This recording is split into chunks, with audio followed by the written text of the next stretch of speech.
Creo que esto es el fruto del verdadero cristiano.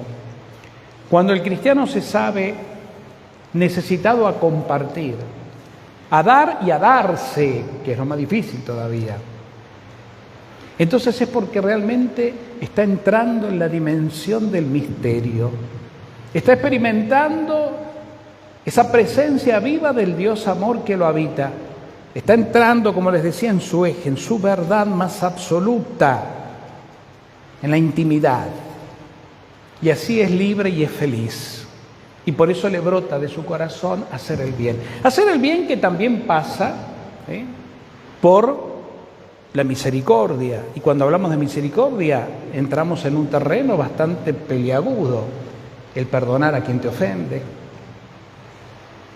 el darle una mano a quien te la negó tantas veces, y situaciones por el estilo, ¿no? Pero ser cristiano en definitiva es romper el molde.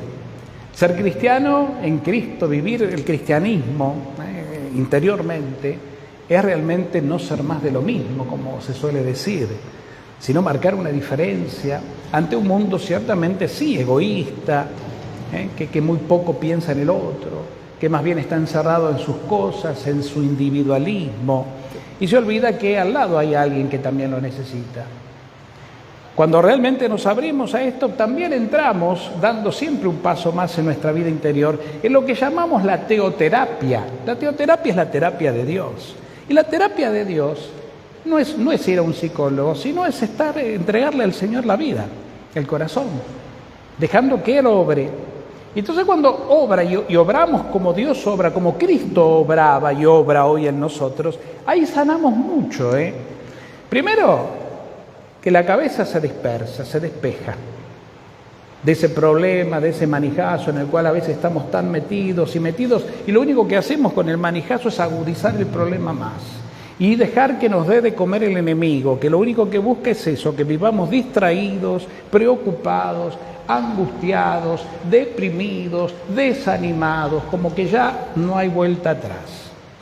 Entonces, de cortar el diálogo con la cabeza que apunta al mundo, para entrar en esta otra dimensión que es la verdadera del hombre, y darse en Cristo lo que podamos, o como podamos, pero un poco dándole la espalda a lo que nos embarulla para entrar en la verdad. Eso, sin duda alguna, va a generar en nosotros una gran liberación, una gran paz. Y experimentaremos que Jesús cumple, porque se dará en nosotros eso que Él promete en el Evangelio: vengan a mí los que están afligidos y agobiados, que yo los aliviaré. Vengan y denme a mí ese yugo, no se hagan más problemas, basta, no te preocupes más, vení, dámelo a mí. Esa preocupación, esa angustia, eso, dámelo a mí.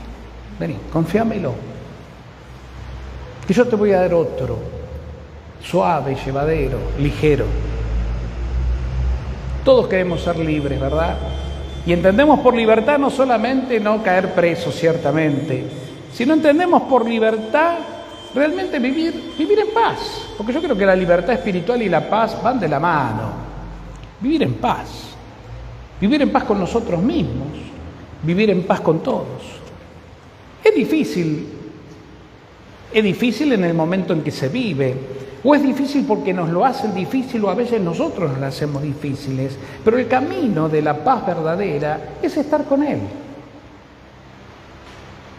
Es entender que ya Dios lo hizo todo por mí.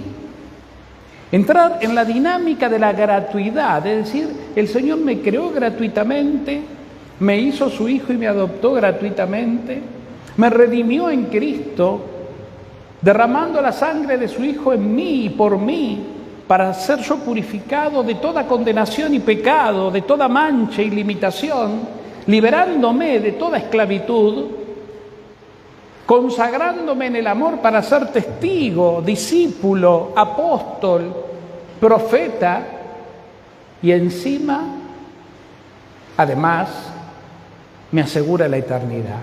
Todo gratuitamente, sin pedir nada a cambio. Lo único que me pide es que crean en Él. Vengan a mí, crean en mí. No solo crean en mí, sino créanme a mí lo que les digo, lo que les enseño.